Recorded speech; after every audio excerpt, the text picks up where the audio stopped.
Greetings everyone, my name is Thami Mbongo and you are watching State of the Arts with Thami Mbongo. In this show we cover some of the burning issues in the cultural and creative industry. Sometimes we invite guests to come and engage on a topic. Sometimes I will share my views on a certain topic. Like today's topic, we are discussing about the Minister of Sport, Arts and Culture, Minister Nathi Mthethwa. A couple of days I sent a video asking why do you think Nathi Mthethwa must fall, or why do you think Nathi Mthethwa has not yet fallen? And a lot of people have been asking, what are my views? So in this video, I'm going to be sharing my views and thoughts on the matter. So I'd like you to like or dislike the page, you understand, and also engage. Love to hear your comments in terms of my thought. And bear in mind, we are broadcasting this on our YouTube channel, which is called the Creative Passport. So please do subscribe to this channel and also engage on the matter. Please send your comments right on YouTube, or you understand, right? What are your thoughts on this matter? And remember, we are allowed to agree to disagree, as long as we create a safe space that is respectful and to each other. You understand? Our aim is not to offend anyone, but we want to really engage. So today's topic, as I said, it's about Minister Nathi Mthethwa. So what I want to do in this video, I want to look at who is Nathi Mthethwa. You understand? Obviously, we know he's a current minister in the arts and culture, and is one of the long-serving minister in that post, because he has spent about this year it's 7 years. And I want us to look at the education. His education, because a lot of people have been saying, hi, this sector, we need someone from the sector who understands the sector. We have someone who have a better understanding and who's well informed of what is happening, who has vision and also innovation in terms of like inspiring the sector. We understand. So let's look at Minister Nathi Mthethwa's education background, and also look at the political career, because bear in mind the ministers are politically deployees. We understand that. Let's look at Nathi Mthethwa, how he has come up politically, and then we also cover in this talk, you understand, some of the projects or programs that I think are going to be Nathi Mthethwa's legacy project in his 7 years. And let's look at the 1996 revised white paper and the role that Nathi Mthethwa, under his leadership, we understand, is the minister in that department, what they have done. We understand. Let's look at COVID-19 lockdown impact and experience, and what Nathi Mthethwa has done. Let's also, I want to talk about listening to the voice of reason, because there were a lot of people that have been trying to raise their concern to the minister. You understand. And lastly, we'll talk about the call from the sector that Minister Nathi Mthethwa must go. You understand. So let's start number one, which is education. According to what is out there, Minister Nathi Mthethwa is having a diploma in community development from the University of KZN. He's also got a mining and engineering certificate from the University of Johannesburg. He's got a communications and leadership certificate from the Rhodes University. Number two, let's go and look at the political career of Nathi Mthethwa. In 1989 and 1990, he was the secretary of South African Youth Congress. In 1990, he served as a branch secretary of ANC in KZN. 1990 to 1992, he was the regional secretary of Southern Natal ANC Youth League. 1994 till 2004, he was the secretary for the ANC Youth League National Executive Committee. In 2001 to 2002, he was a member of National Organizing Team, the African National Congress. In 2004 till 2008, he was the chairperson of Minerals and Energy Portfolio Committee. You understand? You remember, in terms of education, you can connect the dots. In 2008, he was the chief whip of the ANC, which I consider as one of the influential and powerful position. 2009 to 2014, he served as the Minister of Police. And then from there, from 2014 to 2021, which is now, he has served as the Minister of Arts and Culture. And in 2009, obviously, they combine, I think, not 2009, 2019, I mean, they combine the sport into it, but he's the minister. So now let's go to our third point, which is the legacy project or programs, you understand, that I feel are going to be Minister Nathi Mthethwa's legacy.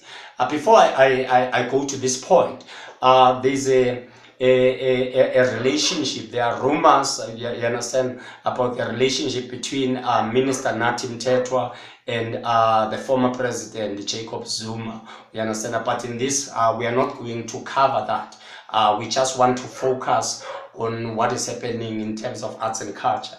So, former President Jacob Zuma on 17 November 2009 met with around 500 representatives of the South African cultural industry role players in Sandton, Johannesburg, whereby they were engaging and talking about the issues within a cultural and creative industry and trying to come up with solutions to those problems. And this meeting was joined by a number of ministers, you understand, from other departments, because obviously some of the matters, they affected the other department.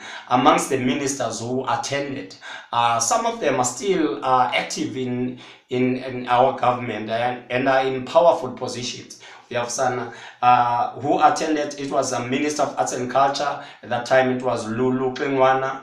There was a Minister in Presidence. It was Colin Shabane and Trevor Manuel. There was Minister of Finance, Pravin Gordhan. There was Minister of Communication, Spiwo Nyanda. There was Minister of Police, who was Nathi Mthethwa at the time.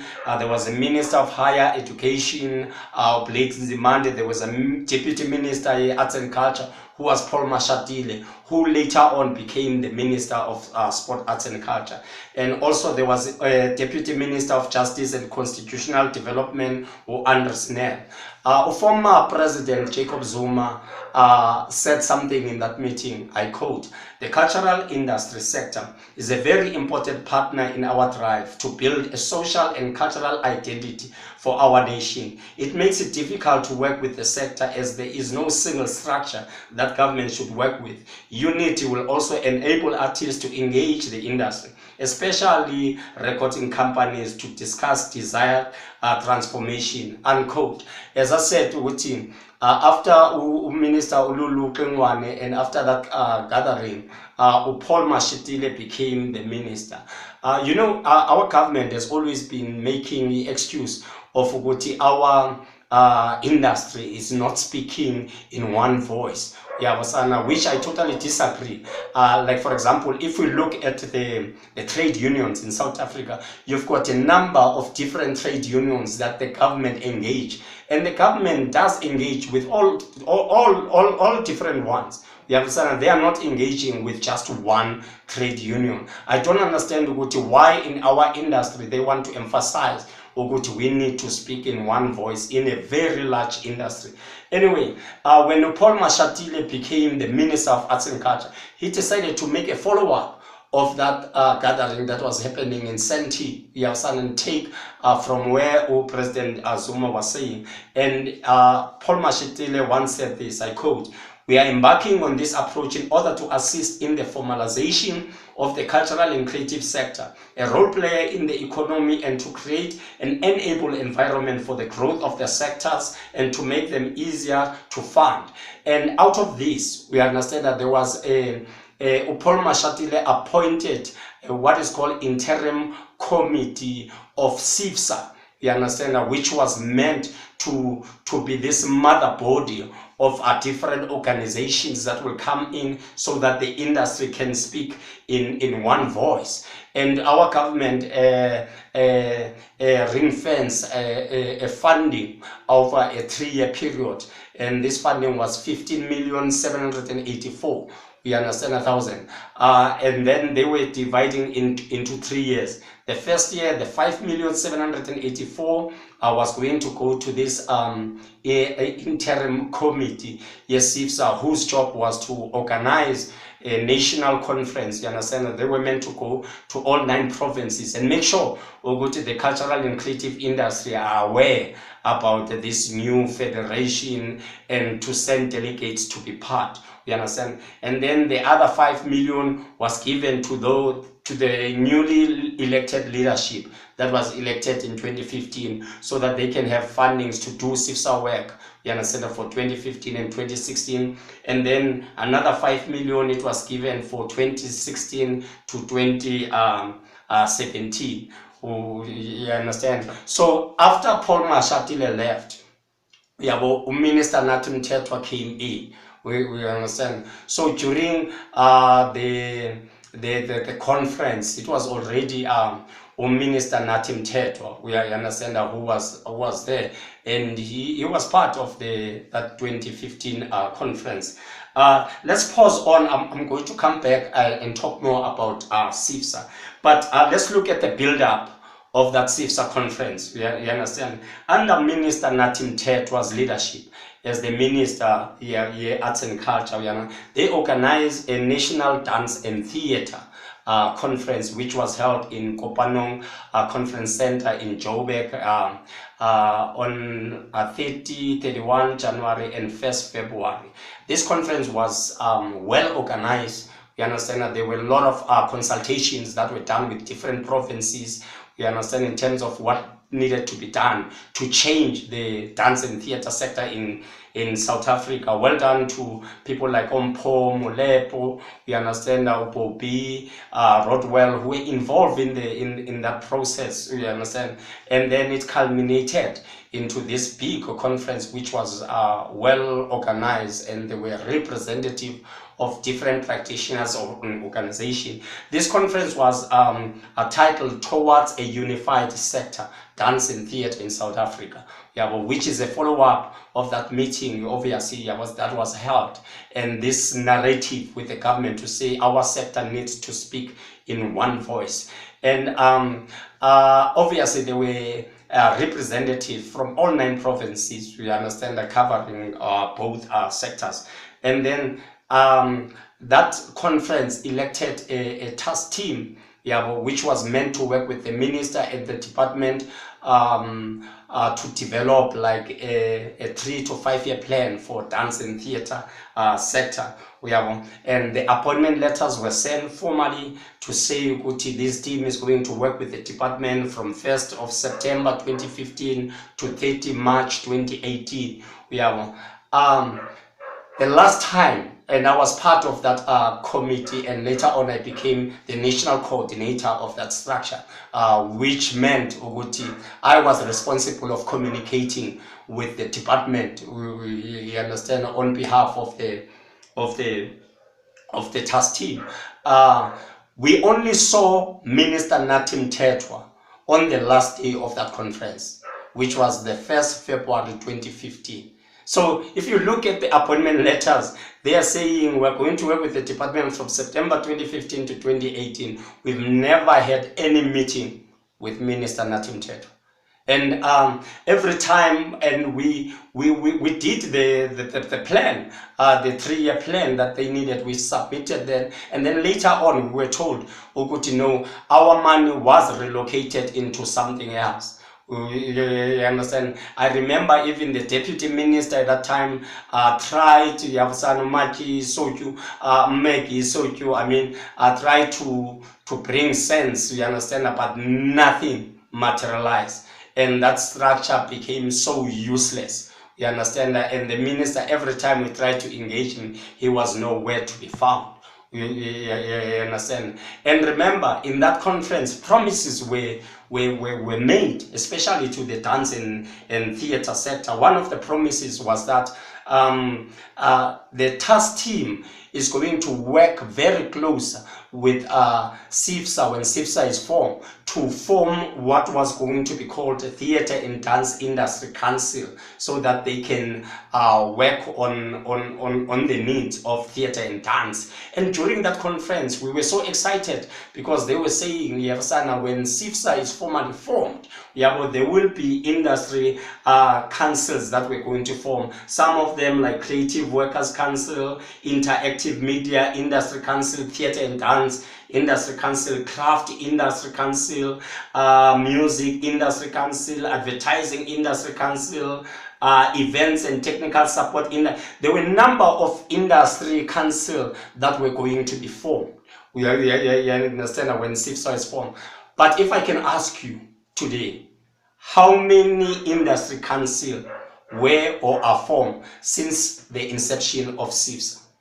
And yet, the same CCIFSA has been receiving millions, especially from the Department of Arts and Culture. And Nathi Mthethwa has been forcing CCIFSA, you understand, to the industry. Even though CCIFSA is not transparent to the industry. No one knows what the financial statement of that 15 million. And later on, the department organized USIBA conference and awards, and CCIFSA was given millions, you understand, to run with that. But when you are asking the report from the department, from CCIFSA, it is nowhere to be found. You understand? I know I've written letters to the ministers, I've applied for that information, to receive that information. Up until today, it's dololo. Yet the minister, especially under Nathi Mthethwa, the department, is still giving CCIFSA, and they are forcing CCIFSA, you understand? There's only one industry council that I know in South Africa. It's called South African Music Industry, which was not initiated by CCIFSA. We understand, which is SAMIC. Now they become members, but that is something else for another day. So Nathi, in terms of communicating with the industry, he has failed this man, because he thinks the only way to communicate with him and the industry is through CCIFSA. And CCIFSA, which hasn't played a role, which hasn't achieved anything. A lot of people across 9 provinces, they don't understand what a CCIFSA what is CCIFSA doing and all those plans. But in each and every engagement, minister will force the industry to say, you need to speak through CCIFSA, which is wrong. That is the downfall of the minister. And then let's move on. Let's talk about the 1996 revised white paper and the role of Minister Nathi Mthethwa. But before I do that, I want us to look at the previous minister, because obviously it will be unfair, because Minister Nathi Mthethwa started 2014, right? But we are talking about 1996 revised white paper. Our first minister in the sports, arts and culture in 1994, it was Ben Ngubane, was coming from IFB, and he served on that post for 1 year, 4 months. And then the second one, it was Lionel Mchali, also from the IFB, who served in that post for 2 years, 10 months. And then later on, Ben Ngubane came back and served another 4 years, 10 months. And then Paulo Jordan in 2004 became our minister. And he served from ANC, obviously. He served for 5 years, and then Lulu Klingwana from ANC, he served for 1 year, 6 months, and then there was Paul Mashatile, who served from ANC, who served 3 years, 8 months, and then Minister Nathi Mthethwa from 2014. So let us give you a sort of like a history and the process, especially for those who might not be aware when we talk about the 1996 revised white paper. This process started by Paul Mashatile around June 2013, you understand, whereby they did a consultant, you understand, to the revised white paper. There was the Arts Indaba that was called later on in 2013, which rejected a rubber stamping, and then the new minister was appointed I think around after May 2014 election, which is Minister Nathi Mthethwa. And then the process started afresh with what is called the consultation in 2015. And I was privileged enough, I attended the one in the Western Cape, we understand, which was not well attended. And I also attended another session at Sea Point, you understand, which was better understanding. But the department was saying they are doing these consultations and blah, blah, blah. And then for November 2016, there was an appointment of a 9-member reference panel that was elected, you understand, from specialist people that understand policy. And Minister Nathi Mthethwa later on decided to put, he needed to put CCIFSA president, Tony Horoge, which we've heard he did not have too many inputs in the process, and later on he was nowhere to be found. And I don't think he attended quite a lot of consultation, and if he did. And then in May, June 2016, there was another provincial consultation, and the final draft was due on the 31st of July 2016, but only 3 members contributed, you understand, and the deadline was August 31st. And then the department called an indaba from 17 to 18 November with 15 December 2016, which was done for a submission.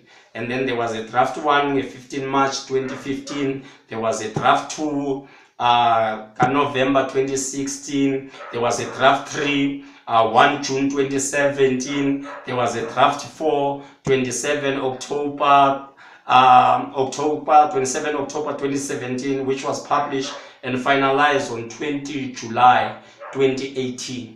And then you might be asking, what is the status of that revised white paper?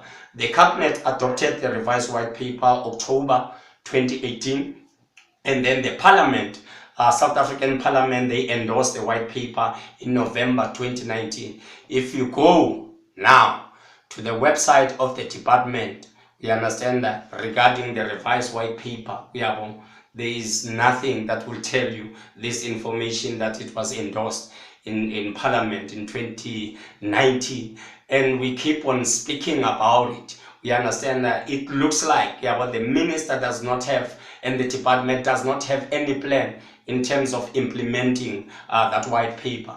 And the implementation of this white paper is going to help quite a large part of our industry, and it's going to assist us in moving the sector to become sort of like regulated.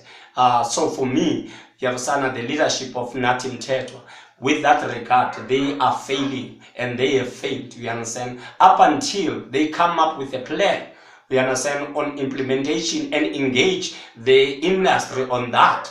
We understand that then it's a wasted time, you understand. And then let's look at the COVID-19 lockdown impact and experiences.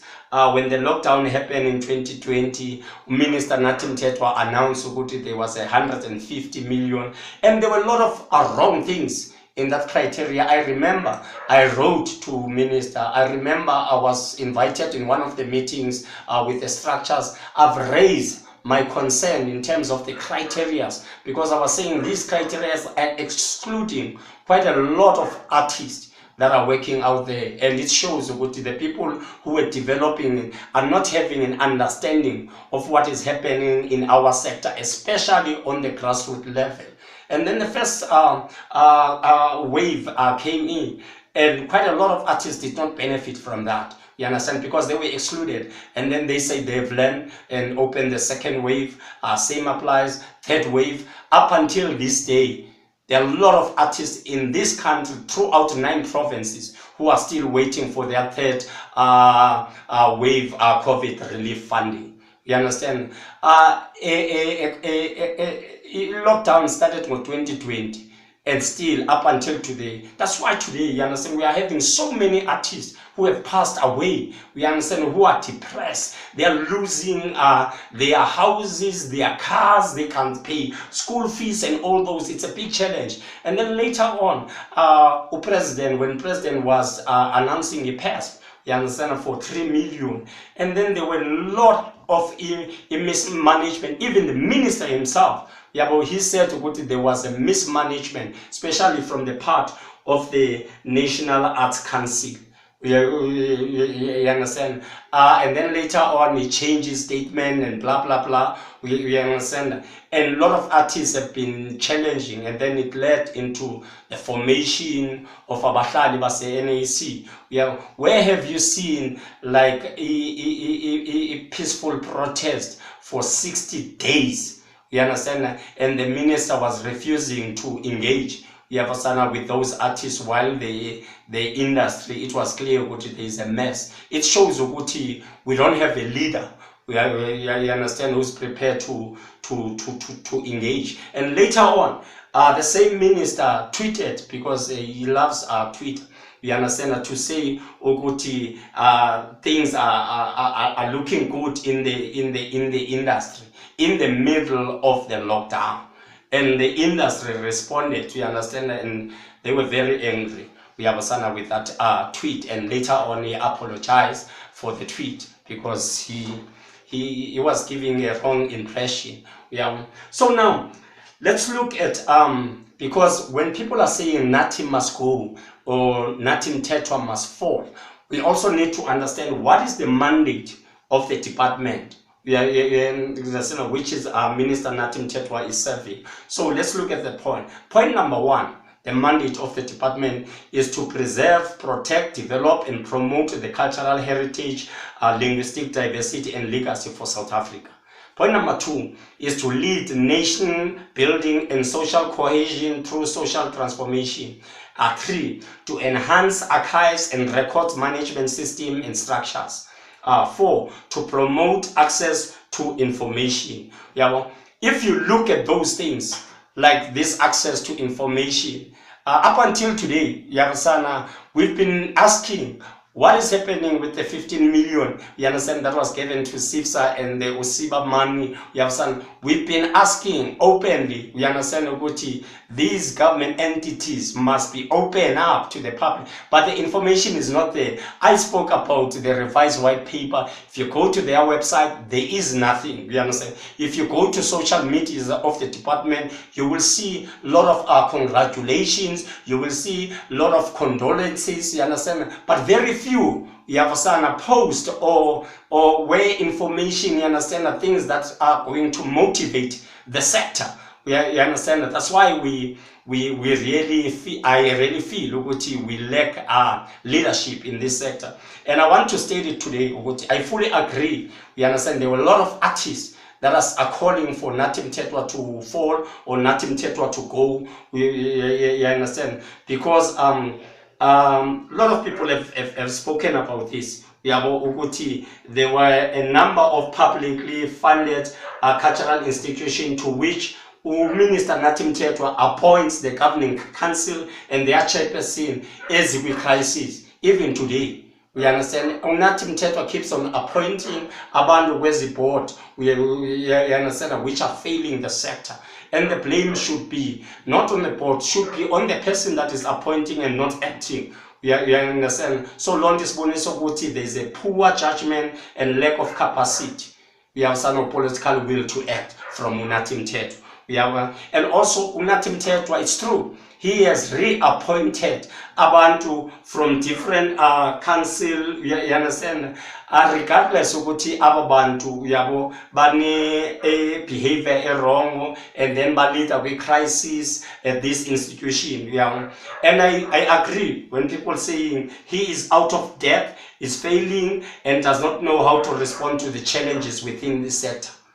When there are problems in the sector, Nathi Mthethwa does not know how to respond. You understand? I always watch the videos, you understand, when he does report in the department to portfolio committee, we understand, and he's trying to paint the picture of what everything is fine. He does not want to face the reality. And I think it is safe to say Nathi Mthethwa has divided the sector. Instead of unifying the sector, has divided the sector. We understand that to say every time he will say he engages, he said he only engages with the people that will agree with him. You understand? Those who disagree with him, and then he sideline. And then, which brings me to my next point before I close, which talks about listening to the voice of reason. Nathi Mthethwa, from me, I think he hates accountability, preferring to spread lies about those who criticize him. We have seen, rather than dealing with criticism. So if you disagree with Nathi Mthethwa or criticize, he finds a way what will be excluded. We've got so many people in this country that are capable and understand what has been happening. We understand without exclude abantu needs. Mike van Graan served as an advisor in Ben Kubana's time. You understand? Always right. You understand that he points as the Chile, but he's one of the people that are excluded. You understand? You understand policy has been involved, but we are excluded. You understand? You've got people like Ishmael Muhammad who started a group which is called Educating Nathi, which was started I think 24 January early this year. Which, when you are reading, you understand the information that is there. You understand is very useful. We understand, and I hope one day Minister Nathi Mthethwa or his advisors can go and check that group. Ishmael was the director of the National Arts Festival in Grahamstown, and then he was also the CEO at the Market Theatre Foundation, which is a government entities, and there were a lot of things that happen at Market Theatre, and he has been writing about the governance, the policies, how the government should. But Nathi Mthethwa kamameli, there's Subongile Mngoma who wrote an open letter and later created for the Arts, which is one of the fast-growing movement in the country. We understand she was the one who led the NAC sit-in, which lasted for 60 days up until today. Nathi Mthethwa is not really engaging Usibongile Mngoma or the structures or the people that work with her. You understand? Instead, he finds a way of blocking. You've got people like Freddie Nyathela. You understand, from Sarah. We have someone who has been fighting for a technical side. We understand every time Freddie Nyathela speaks. I've attended meetings with Bra Freddie and also Minister. Minister is trying by all his means to silence Bra Freddie, as if what Bra Freddie is saying does not make any sense. You understand? And to make the industry to see Bra Freddie how many times Bra Freddie has been crying about the corruption that has been happening in National Arts Council. And there are so many more. You understand that there are people who make sense when they are engaging with a minister in the department, but they are excluded. And the department and the minister will prefer to engage with certain people. And nowadays, we've got so many young people who are coming up, who are raising their concern. You've got new structures that are coming in. You have also challenging and coming up with practical ways of doing things. But obviously, a minister yetu does not want to listen. So, in conclusion, we understand, mna as Thami akambongo, I strongly believe ukuthi Minister Nathi Mthethwa is not doing justice to our industry. As I've made example, there was a national dance and theatre task team which did not do anything. I'm very motivated now to see new structures that are coming up. Like, for example, you've got the TADA Theatre and Dance Alliance, you've got the Stand, you understand, the foundations that are doing amazing work. We understand to revive the dance and theatre sector. You understand, because he has failed. He has made promises and never fulfilled. We have seen they created CCIFSA, which does not work. But when the creative and cultural industry are creating options, we understand creating their own federation, which is called South African Cultural and Creative Industry Federation. We understand they don't want to work. They continue to give CCIFSA. They are dividing the industry. We understand. And then in this white paper, it shows when it comes to policy, our minister is clueless of what is happening. The COVID-19 experience has shown us that there is no leadership, there is no plan of action. We have seen our industry is still closing now. We can't do events, we can't do a theater with big audiences and stuff. So it is safe to say, Nathi Mthethwa, the sooner Nathi Mthethwa leaves, the better for the industry. These are my views. Thank you very much. I'm out.